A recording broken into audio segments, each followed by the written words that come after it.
All right, final video of the day. Bitcoin web bot 888. Boy, is that some interesting stuff I got to talk about. Sent myself some notes to do about the video. Let's not forget the web bot saying it would go to 888 after passing that, going 1,000 or more, and then coming back down to 888 before going up again. It hit 888, which I realized today is the 6th, but it did hit 888 on the 5th. After already hitting 1,100 and like 30 something as the recent high, it crashed down 243 points. It was 1131 at one point, down to 888, and it went actually a little lower than that. So approximately $45, 245 or thereabouts, in a matter of a short period of time. I don't know, a couple hours maybe. It dropped down fast, then rebounded, and as of right now, by the way, let me just to be accurate, Bitcoin USD, $1,024 already rebounded. However, it hit the 888. And then I looked a little bit later, and I sent myself a screenshot. What time was it? 2:20 p.m. from Coinbase is when I went and looked again. 988.00. So 888 was the magic number Redbot said. I understand it hit that, but then was following it throughout the days to see where it was at. It was already up $100 or so. 988. Interesting number, wouldn't you say? Having said that, I was eating lunch with my pal Frank at work, reminding him, I should say, because he already knew, about the web bot. You know, it did say it was going over 1,000. It's already over 1,000. And then that day, after we got back from lunch, it had already crashed down and come back. I didn't look at it at that exact moment, though. But I was telling him the story. And I said, it says it has to crash now down to around 888 or so. That's an important number. And I'll say, I told him, by the way, on the way up to 1,000, before it even hit 1,000 recently, it was hovering at 888 multiple times in the same day. The only difference was the decimal point of change, 888.62, 888.02, that kind of thing. And then it finally breached it. We saw 1,000, 1,100 now. Back down 882 or so. Then it was 888. I look, it's 988. Interesting time for me to look. But as I'm telling him this, we're finishing up eating. Waiter, can we have our checks, please? Sure. I get my check. I told myself I should take a picture of this, and I didn't. Stupid. Not that it really matters, but guess how much my food was? To the penny. $8.88. I'm not kidding you. I said, Frank, what's the chances of this right now as I'm telling you this story? He's like, wow, 888, oh my God. Is that not incredible? Synchronicities, right? Hidden little synchronicities that pop out at you sometimes. So, I'm going to read you a little story from Silver Doctors, from a guy named Mr. Gold. You might know him as Jim Sinclair. He adamantly cannot stand Bitcoin and says some of the things that I've said. It's a fiat currency. It's backed by nothing. It doesn't have the properties that money should have. It's not tangible. You can't carry it around, store value of wealth. It's too volatile, etc. Whatever. But the argument is, but man, you could have made yourself filthy rich if you got in on Bitcoin at the right time, regardless of what it is or isn't. And that's true, and you have to respect that, and I do. But his points are valid too, just like mine were about what it actually is. It's a freaking digital online fiat currency. It's backed by nothing. Period. So I want to read you his thought, and then I'm going to read you something else. So someone emailed him, and he replied, this is from silverdoctors.com, legendary gold trader Jim Sinclair doesn't mix words. From Rory Hall, the Daily Coin. I have argued that Bitcoin, along with all other cryptocurrencies, plays into the hands of the banking cabal. Virtual currencies, online-only currencies, or cryptocurrencies, in my opinion, have built-in flaws that make them extremely risky on a good day and a tool of enslavement on their worst day. We recently learned there is a cryptocurrency that is available now and was designed specifically for central banks, and it's called the utility settlement coin. So I went and looked up that site, and I'm going to read that to you in a second. So before I get to that, I'll finish reading this. It's pretty short. This thing is called the utility settlement coin. It is no secret that the banking cabal would like nothing more than to remove every piece of physical currency from the planet and replace the illusion of money, paper fiat currency, with a mirage of currencies such as plastic card or online currency. Why would I want to assist them in achieving this goal? As we recently reported, the numbers of people using physical cash globally is already dropping at an alarming rate, which begs the question, why encourage these criminals to move it to the next level? I have found that Jim Sinclair doesn't really mix words. He tells you what he thinks, like it or not, about a given situation. On the subject of Bitcoin, he doesn't hold back and explains to what I presume is one of his readers exactly how he feels about Bitcoin. I dare say Jim's feelings are not restricted to Bitcoin, but to virtual currencies of every stripe. And here's what his response was to the reader. Dear G, Bitcoin is a virtual game that is being made to look better than gold or silver, to sell the concept of a worldwide virtual currency. It should change its name to Nintendo Virtual Foolishness, as its purpose is to win the hearts and minds of a public. After that, to construct a dollar index Bitcoin backed by tickets to Mars from Space Inc. with a picture of Elon Musk. There is no computer game that cannot be hacked, and there never will be. Regards, Jim. I get what he's saying. I totally get it. But you cannot argue of what Bitcoin is doing, the performance that that thing has had. From $2 a Bitcoin several years ago to now over $1,000. You can't argue with that. Even though his points are valid, just like mine are and always have been on it. It's a virtual fiat currency backed by nothing. But if you can make a ton of money playing with it and you're willing to, keyword, risk it, your money in it, so be it. Who's to stop you? What he's saying is, I don't want to play that game at all because you're pushing this thing forward, which is ultimately going to lead to your cashless society. And one could argue back and say, yes, I get it, but it's going that way anyways. Jump on the train, make a bunch of money as fast as you can so that you can protect yourself from this crap when it all comes down. You could argue that. You definitely could argue that. But I do understand and respect what he's saying. So I checked this other side out that he linked to, talking about this central bank Bitcoin thing from thedailycoin.org. This was posted last year. The title of this, Digital Enslavement, Central Bank's Cryptocurrency has arrived. The title of this article are words used by Robert Sams, president and founder of the privately owned Clearmatics, that developed a new cryptocurrency called Utility Settlement Coin, or USC. If you will bear with me, the goal is to paint a picture of one possible future, one that is less than free and slips a one-world currency into your hands without so much as a whimper from the people. There is a new cryptocurrency on scene called Utility Settlement Coin.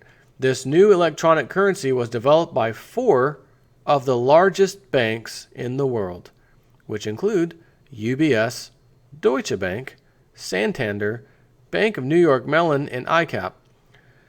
Let's start with the definitions of the words in the title of this article just to better understand the complexity of this issue. Synthesized, verb. Past tense, synthesized. Past particle, synthesized. Editor's note, already happened. 1. To make something by synthesis, especially chemically. Man synthesizes new chemical poisons and sprays the countryside wholesale. Okay. One of the reasons I despise Twitter is due to the fact that Twitter is designed to destroy language. If people no longer have a means of communication, it is much easier to manipulate and herd them. Basically, another tool of propaganda to help the globalists control the citizens. If you can't speak coherently with one another, hashtag, not our president, hashtag. If you can't speak coherently with one another, it is much easier to train someone to believe anything they are told. The word synthesized is used in past tense. It's already happened. The meddling or combining of items to create a coherent whole, usually something different than the sum of the parts. This is an interesting way to describe a new currency, combining various items to create money.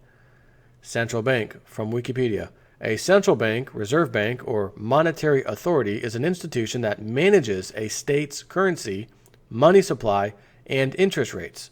Central banks also usually oversee the commercial banking system of their respective countries. In contrast to a commercial bank, a central bank possesses a monopoly on increasing the monetary base in the state, and usually also prints the national currency, which usually serves as the state's legal tender. Money. Noun. A current medium of exchange in the form of coins and banknotes. Coins and banknotes collectively. Quote, I counted the money before putting it in my wallet. End quote. I prefer to use the old-fashioned definition of money. Gold is money. Money is a store of value, fungible, transferable, divisible. This was true for thousands of years ago and is still true today. Referring back to my disdain for Twitter, language has been abused for a great many decades, and now it seems to be transforming in ways we could have never imagined. Edward Bernays is one happy man. So now that we can actually review what we are attempting to explain from a realistic standpoint, let's take a look and synthesize this grouping of words and connect a few dots. My favorite magazine. In the 1998 The Economist magazine stated there would be a new world currency by 2018. The Economist even gave this new currency a name, the Phoenix. The world entered into a recession, possibly even a greater depression, in 2008 when the banking system all but blew apart. If the Federal Reserve, in conjunction with the U.S. Treasury, had not stolen somewhere between $16 and $23 trillion from the American citizens, the global banking cabal would have imploded. If it had imploded, we would have already worked through most of the problems and be on the other side working our way towards a different way of conducting business and banking. But that didn't happen. Looting and theft by the too-big-to-fail banks was the threat of martial law, and tanks in the streets is what we were told if we, the taxpayer, didn't hand over $750 billion by sunset. As stated, that $750 billion morphed into the reality of $16 to $23 trillion. Today, all the problems that began in 2007 and 8 are still in the system. The looting has continued unabated. The global financial system is on the verge of truly imploding, and the central banks have been working around the clock to devise the next distraction to steal the remainder of our wealth. They now have most of the tools. We have been reporting about the banks, citizens, and various companies wishing to move to a cashless society, no paper currency in circulation. The country of Sweden has already taken the first step and is completely cashless. China is primarily a cashless society, with most of the citizens using a type of debit card, computer, or their phone for most all of their transactions. Very little hard currency is in China. In a few days, and this is from last year, on September 4th, 2016, the G20 will meet in China to discuss the current and future state of our global financial economic systems. One of the items on the table that we have recently covered extensively is the new SDR note or bond that will be issued through China. This new bond is multi-layered. It can be used by everyone from governments to institutional investors to individuals. I say used, as with any bond, it can be taken to a bank and put as collateral against a loan. Now we can put some of the pieces together. The SDR basket of currencies, which are used by the member nations as an alternative settlement currency, are issued by the IMF and consists of the following currencies: US dollars, euros, British pound sterling, Japanese yen, and October 1st, 2016, the Chinese yuan or renminbi.